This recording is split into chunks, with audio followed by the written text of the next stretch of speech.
ইন্টারপোলের যন্ত্রণায় ক্যাফেতে কফির কাপে চুমুক দেওয়ার আগেই ধরা পড়েন কানাডার কুখ্যাত অপরাধী লুকা ম্যাগনোটা। জেল থেকে পালিয়েও শেষ রক্ষা হয়নি ইতালির কোকেন সম্রাট রোকো মোরাবিতোর। ঠিক তেমনই এই ইন্টারপোলের ভয়েই ঘুম হারাম হয়েছে বিশ্বের বাঘা বাঘা রাষ্ট্রপ্রধান থেকে শুরু করে ক্ষমতাচ্যুত শীর্ষ নেতাদের। সীমান্ত টপকাতে পারলেও ইন্টারপোলের অদৃশ্য ফাঁদ যে কতটা নিখুঁত তা এখন বিশ্বজুড়ে বড় আলোচনার বিষয়।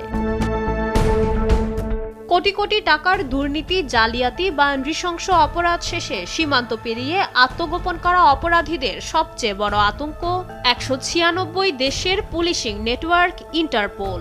ভৌগোলিক সীমানার বাধা ভেঙে এই বৈশ্বিক মহাজালি পলাতকদের আইনের মুখোমুখি করার সবচেয়ে বড় ভরসা। আইনি বাস্তবতায় ইন্টারপোলের নিজস্ব লকআপ বা গ্রেপ্তারের ক্ষমতা নেই, এমনকি রেড নোটিশ কোনো আন্তর্জাতিক পরোয়ানাও নয়।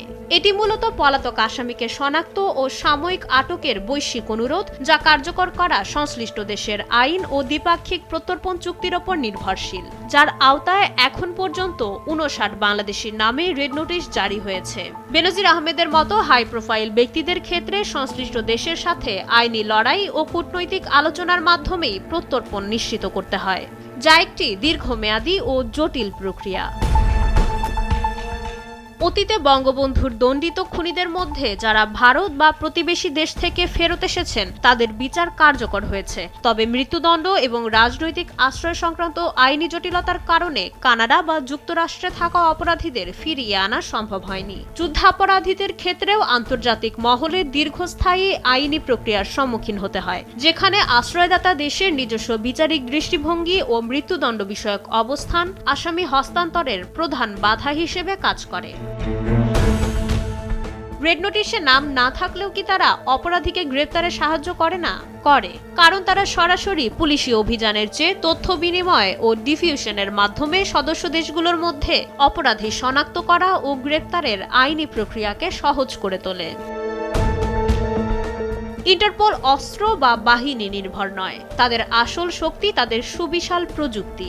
I-24/7 নামে সুরক্ষিত নেটওয়ার্কের আওতায় ১৯টি গ্লোবাল ডেটাবেজে রিয়েল টাইমে জমা থাকে কোটি কোটি আঙ্গুলের ছাপ, ডিএনএ এবং ফেসিয়াল রিকগনিশন ডেটা। বিশ্বজুড়ে প্রতিদিন গড়ে প্রায় ২ কোটি বার এই সিস্টেমের তল্লাশি চালায় ইমিগ্রেশন ও সীমান্ত নিয়ন্ত্রণকারী সংস্থাগুলো। ফলে ছদ্মনাম ব্যবহার বা পাসপোর্ট জালিয়াতি করে অপরাধীদের পার পাওয়ার কোনো সুযোগ নেই। ইন্টারপোলের সংবিধান অনুযায়ী রাজনৈতিক, সামরিক, ধর্মীয় বা জাতিগত উদ্দেশ্যে এর ব্যবহার সম্পূর্ণ নিষিদ্ধ। স্বৈরতান্ত্রিক রাষ্ট্রগুলো যাতে ভিন্ন মতাবলম্বী বা প্রতিপক্ষকে হেনস্থা করতে না পারে, সেজন্য commission for the control of Interpol's files বা CCF কমিশন প্রতি বছর হাজার হাজার নোটিশ যাচাই করে রাজনৈতিক গন্ধ পেলেই তা তাৎক্ষণিকভাবে বাতিল করে দেয়। সীমান্ত পেরিয়ে অন্য দেশে লুকিয়েও এখন পার পাওয়া অসম্ভব। ইন্টারপোলের ডিজিটাল অ্যালার্ট জারি হওয়া মাত্রই পলাতক আসামির আন্তর্জাতিক ভ্রমণ, ব্যাংক অ্যাকাউন্ট ও স্বাভাবিক জীবন থমকে যায়। আইনি ফাঁকফোকরে হয়তো কিছুদিন পালিয়ে থাকা যায়, কিন্তু ইন্টারপোলের এই অদৃশ্য জাল থেকে রেহাই পাওয়া অসম্ভব। কারণ অপরাধীর সীমানা যেখানে শেষ হয়, ইন্টারপোলের চোখ ঠিক সেখান থেকেই শুরু হয়। মাইশা মালিহা, সময়ের আলো।